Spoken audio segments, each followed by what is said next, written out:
чанд рӯз пеш чандин бародарони мусулмони мо аз ноҳияи Ванҷ дар ман шикоят карданд ки Известный таджикский блогер Абдурахмон 09 14 августа опубликовал очередное видео, в котором рассказал о прошедших очередных рейдах против ношения женщинами хиджаба и молодыми мужчинами бороды. Рейды прошли в Ванчском районе Горно-Бадахшанского автономного округа Республики Таджикистан. Рейды сопровождались заранее снятыми и опубликованными на региональных площадках в соцсетях видеозаписями выступлений представителей власти с критикой в адрес соблюдающих свою религию жителей.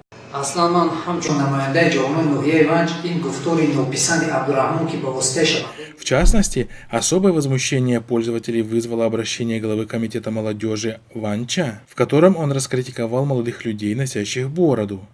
В итоге жители района вышли на народный сход к районному центру с требованиями удалить данные видеообращения и прекратить рейды. Мы переломим хребет тем, кто попытается посягнуть на одеяния наших женщин и попытается насильно сбрить наши бороды, заявили местные жители.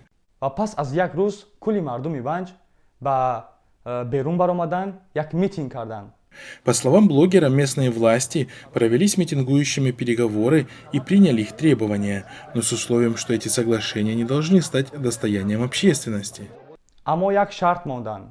ҳукуматиҳо гуфтанд ки бояд ин гапҳо ва ин корҳо расонавӣ нашавад.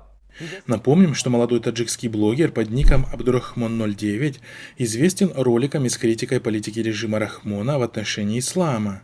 В прошлом власти оказывали давление на его родных, чтобы он прекратил критику режима. Но несмотря ни на что, молодой блогер продолжает вести свою деятельность. Скоро рондани модари ман сабаб намешавад ки ман амалҳои худро бас кунам. ҳукумати ҷумҳурии Тоҷикистон як роҳ дорад имрӯз. Дискриминатсияи динира дар ҷумҳурии Тоҷикистон бас кунанд. Рейдҳо нисбати заноне ки ҳиҷоб ба сар мекунанд нашавад.